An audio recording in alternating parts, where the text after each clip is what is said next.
ಹಾಸನದಲ್ಲಿ 6ನೇ ವರ್ಷದ ಹಸಿರಸಿರಿ ಸಸ್ಯೋತ್ಸವ 10,000ಕ್ಕೂ ಅಧಿಕ ಗಿಡ ನೆಡುವ ಗುರಿ. ಜುಲೈ 25ರಂದು ಉದ್ಘಾಟನೆ. ಬಿಕೆ ಗಂಗಾಧರ್. ಹಾಸನದಲ್ಲಿ ಪರಿಸರ ಸಂರಕ್ಷಣೆ ಕೇವಲ ಸರ್ಕಾರದ ಹೊಣೆಗಾರಿಕೆಯಲ್ಲ, ಪ್ರತಿಯೊಬ್ಬ ನಾಗರಿಕನ ಜೀವನ ಶೈಲಿಯ ಭಾಗವಾಗಬೇಕು ಎಂಬ ಮಹತ್ವದ ಸಂದೇಶವನ್ನು ಸಮಾಜಕ್ಕೆ ತಲುಪಿಸುವ ಉದ್ದೇಶದಿಂದ ಟೈಮ್ಸ್ ಇಂಟರ್ ನ್ಯಾಷನಲ್ ಶಾಲೆ ಹಾಗೂ ಟೈಮ್ಸ್ ಶಿಕ್ಷಣ ಸಮೂಹ ಸಂಸ್ಥೆಗಳು ಜುಲೈ 25ರ ಶನಿವಾರದಂದು ನಗರದ ಸಮೀಪ ವಿಜಯನಗರದಲ್ಲಿರುವ ಟೈಮ್ಸ್ ಶಿಕ್ಷಣ ಸಂಸ್ಥೆ ಆವರಣದಲ್ಲಿ ಉದ್ಘಾಟನೆಯಾಗಲಿದೆ ಎಂದು ಟೈಮ್ಸ್ ಸಮೂಹ ಸಂಸ್ಥೆ ಕಾರ್ಯದರ್ಶಿ ಮತ್ತು ಮಕ್ಕಳ ಸಾಹಿತ್ಯ ಪರಿಷತ್ತು ಜಿಲ್ಲಾಧ್ಯಕ್ಷ ಬಿಕೆ ಗಂಗಾಧರ್ ತಿಳಿಸಿದರು. ಪತ್ರಿಕಾಗೋಷ್ಠಿಯಲ್ಲಿ ಶುಕ್ರವಾರ ಮಾತನಾಡಿ, ಸೃಷ್ಟಿಯ ಸೌಂದರ್ಯ, ಜೀವದ ಚೈತನ್ಯ, ಪ್ರಕೃತಿಯೇ ದೇವರು ಎಂಬ ಧ್ಯೇಯವಾಕ್ಯದೊಂದಿಗೆ ನಡೆಯುತ್ತಿರುವ ಈ ಅಭಿಯಾನದಲ್ಲಿ ವಿದ್ಯಾರ್ಥಿಗಳು, ಪೋಷಕರು, ಪರಿಸರ ಪ್ರೇಮಿಗಳು ಹಾಗೂ ಸಾರ್ವಜನಿಕರು ಹೆಚ್ಚಿನ ಸಂಖ್ಯೆಯಲ್ಲಿ ಭಾಗವಹಿಸಿ ಪರಿಸರ ರಕ್ಷಣೆಯ ಸಂಕಲ್ಪ ಕೈಗೊಳ್ಳುವಂತೆ ಮನವಿ ಮಾಡಿದರು.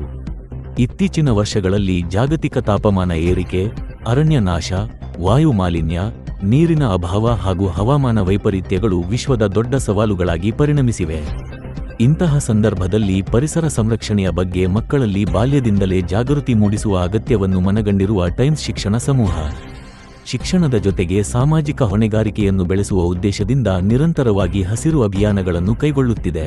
ವಿಶ್ವ ಪರಿಸರ ದಿನದ ಈ ವರ್ಷದ ಧ್ಯೇಯವಾದ ಪ್ರಕೃತಿಯಿಂದ ಸ್ಫೂರ್ತಿ ಹವಾಮಾನಕ್ಕಾಗಿ, ನಮ್ಮ ಭವಿಷ್ಯಕ್ಕಾಗಿ ಈಗಲೇ ಒಂದು ಗಿಡವನ್ನು ನೆಡಿ ಎಂಬ ಸಂದೇಶವನ್ನು ಜನರಿಗೆ ತಲುಪಿಸುವ ಉದ್ದೇಶದಿಂದ ಹಸಿರಸಿರಿ ಕಾರ್ಯಕ್ರಮವನ್ನು ಮತ್ತಷ್ಟು ವಿಸ್ತೃತವಾಗಿ ನಡೆಸಲಾಗುತ್ತಿದೆ. ಕಳೆದ 5 ವರ್ಷಗಳಲ್ಲಿ ಸಂಸ್ಥೆಯ ವತಿಯಿಂದ 10,000ಕ್ಕೂ ಅಧಿಕ ಗಿಡಗಳನ್ನು ನೆಡುವ ಮೂಲಕ ಪರಿಸರ ಸಂರಕ್ಷಣೆಯಲ್ಲಿ ಮಾದರಿ ಕಾರ್ಯವನ್ನು ಕೈಗೊಂಡಿದೆ ಎಂದರು. ಈ ವರ್ಷವೂ ಸಾವಿರಾರು ಗಿಡಗಳನ್ನು ವಿದ್ಯಾರ್ಥಿಗಳಿಗೆ ವಿತರಿಸಿ ಅವುಗಳನ್ನು ಮನೆ, ಶಾಲೆ ಹಾಗೂ ಸಾರ್ವಜನಿಕ ಸ್ಥಳಗಳಲ್ಲಿ ನೆಟ್ಟು ಪೋಷಿಸುವ ಜವಾಬ್ದಾರಿಯನ್ನು ನೀಡಲಾಗಿದೆ. ಮಾನವ ಮತ್ತು ಪ್ರಕೃತಿಯ ನಡುವಿನ ಸಂಬಂಧ ತಾಯಿ ಮಗುವಿನ ಸಂಬಂಧದಷ್ಟೇ ಪವಿತ್ರವಾಗಿದೆ. ಪ್ರಕೃತಿ ಇಲ್ಲದೆ ಮಾನವನ ಅಸ್ತಿತ್ವವೇ ಅಸಾಧ್ಯ. ಪ್ರತಿಯೊಬ್ಬ ವಿದ್ಯಾರ್ಥಿ ನೆಡುವ ಒಂದು ಗಿಡ ಕೇವಲ ಸಸಿ ಅಲ್ಲ, ಅದು ಮುಂದಿನ ಪೀಳಿಗೆಗೆ ನೀಡುವ ಅಮೂಲ್ಯ ಕೊಡುಗೆಯಾಗಿದೆ ಎಂಬ ಅರಿವನ್ನು ಕಾರ್ಯಕ್ರಮದ ಮೂಲಕ ಮೂಡಿಸಲಾಗುತ್ತಿದೆ ಎಂದು ಹೇಳಿದರು. ಯಾರು ಆಕ್ಷನ್ ತಗೊಳ್ಳಲ್ಲ, ಒಂದು ಸಣ್ಣ ಪ್ರಯತ್ನ, ಇದರಿಂದನೇ ಎಲ್ಲ ಬದಲಾಗುತ್ತೆ ಅಂತಲ್ಲ, ಒಂದು ಪ್ರಯತ್ನ ಒಬ್ಬ ಮಾಡೋದಕ್ಕಿಂತ ನಮ್ಮ ಎಲ್ಲ ಸಮೂಹ ಸಂಸ್ಥೆಗಳಲ್ಲಿ 5,000 ಮಕ್ಕಳಿದ್ದಾರೆ. ಪ್ರತಿ ವರ್ಷ ಈ ಮಕ್ಕಳಿಗೆ 2 ಗಿಡ ಕೊಟ್ಟು ಪೋಷಣೆ ಮಾಡೋ ಥರ ಒಂದು ಕಾರ್ಯಕ್ರಮ ಮಾಡ್ಕೋತಾ ಇದ್ದೀವಿ. ಸೊ ನನ್ನ ಉದ್ದೇಶದಲ್ಲೂ ಅಟ್ಲೀಸ್ಟ್ 10% ಔಟ್ಪುಟ್ ಬಂದರೆ ಸಾಕು ಅಂತ. ನಾವು ಕೊಡೋ 10,000 ಗಿಡದಲ್ಲಿ ಅಟ್ಲೀಸ್ಟ್ 1,000 ಮರಗಳಾದರೆ ಸಾಕು ಅನ್ನೋದು ಮೂಲ ಉದ್ದೇಶ ಇದ್ರದ್ದು. ಕಳೆದ 5 ವರ್ಷದಿಂದ ಇದೇ ಕಾರ್ಯಕ್ರಮ 2021ಕ್ಕೆ ಪ್ರಾರಂಭ ಆಗಿದ್ದು, 5 ವರ್ಷ ಮುಗಿಸಿದ್ದೀವಿ. 50,000 ಸಸಿಗಳನ್ನ ವಿತರಣೆ ಮಾಡಿದ್ದೀವಿ.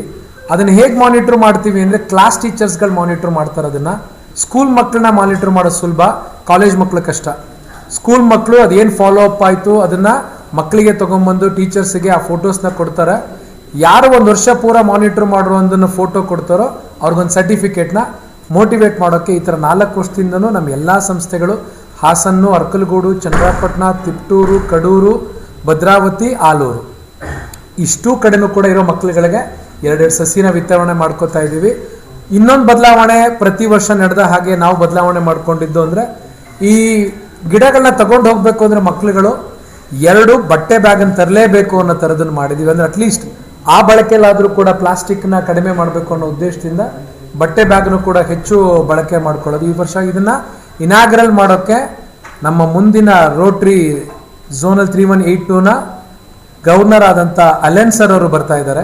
ರೋಟ್ರಿ ಸಹಯೋಗ ಇರೋದ್ರಿಂದ ಬೆಳಗ್ಗೆ 10:30ಕ್ಕೆ ಟೈಮ್ಸ್ ಶಾಲಾ ಆವರಣದಲ್ಲಿ ಇದು ಇನಾಗ್ರೇಟ್ ಆಗುತ್ತೆ.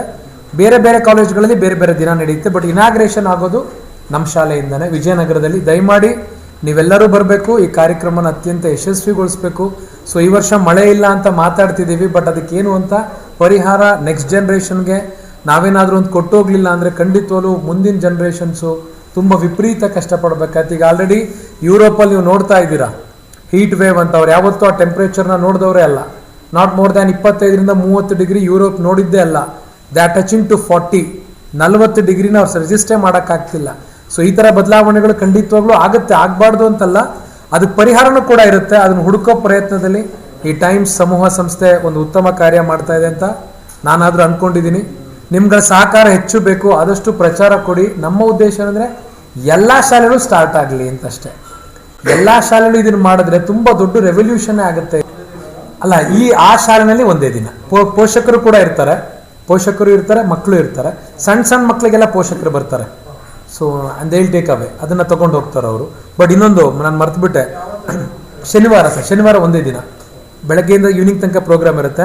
ಮೊದಲು ಒಂದು ಪ್ರಾಬ್ಲಮ್ ಆಗಿತ್ತು ಸರ್, ನಾನು ಮಾಡಿದಾಗ ಫಸ್ಟ್ 2021-22ನಲ್ಲಿ ನಾನು ಸಮಸ್ಯೆ ನೋಡಿದ್ದೇನೆಂದರೆ, ಮಕ್ಕಳಿಗೆ ಈ ಕಾಡು ಸಸಿಗಳನ್ನ ಕೊಡ್ತಾ ಇದ್ವಿ, ಹೆಬ್ಬೇವು ಅಥವಾ ನೇರಳೆ, ಈ ಥರ ಮರಗಳೇನಾಗುತ್ತೆ ಅಂದರೆ ಬರೀ ಗಿಡ ಬೆಳೆಯೋ ಪ್ರೋಸೆಸ್ ಮಾಡ್ತಾ ಕಾಣಿಸುತ್ತೆ, ಅವ್ರಿಗೆ ಮೋಟಿವೇಟ್ ಮಾಡಲ್ಲ.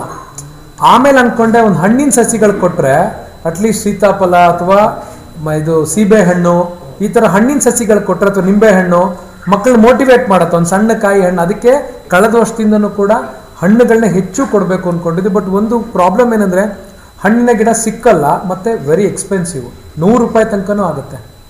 ಒಂದು ಸೀಬೆ ಗಿಡ ಯಾವುದಾದ್ರೂ ನೀವು ಒಳ್ಳೆ ತಳಿ ಕೇಳ್ತೀರಂದ್ರೆ ಮಿನಿಮಮ್ ₹100. ಹಲಸು ಎಲ್ಲ ₹250 ಆಗುತ್ತೆ. ಈಗ ನಾವು 10,000 ಗಿಡ ಮಾಡ್ತೀವಿ ಅಂದರೆ ಇಟ್ಸ್ ಎ ಹ್ಯೂಜ್ ಇನ್ವೆಸ್ಟ್ಮೆಂಟ್ ಆಗುತ್ತೆ.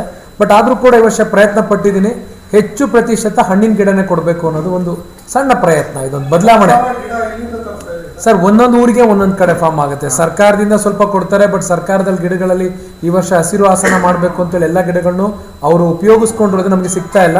ನರ್ಸರಿಗಳಿಂದ ಸರ್, ಆಯಾ ಊನ ಹತ್ರ ನರ್ಸರಿಗಳ ಹತ್ರ ಮಾತಾಡಿ ಅದನ್ನು ಮೊದಲೇ ಹೇಳಿರಬೇಕು. ಒಂದೇ ದಿನಕ್ಕೆ ಅಷ್ಟಷ್ಟು 1000 ಗಿಡಗಳು ಅವ್ರು ಮಾಡೋಕ್ಕಾಗಲ್ಲ. ಫಸ್ಟೇ ಒಂದು 2 months ಮುಂಚೆನೇ ಹೇಳಿರ್ತೀನಿ ಅವ್ರಿಗೆ, ಇಷ್ಟು ಪ್ಲಾಂಟ್ಸ್ಗಳು ಬೇಕು. ₹40 ರಿಂದ ₹100 ತನಕ ಇದೆ ಸರ್. ₹40 ನಾವು ಪರ್ಚೇಸ್ ಮಾಡ್ತೀವಿ.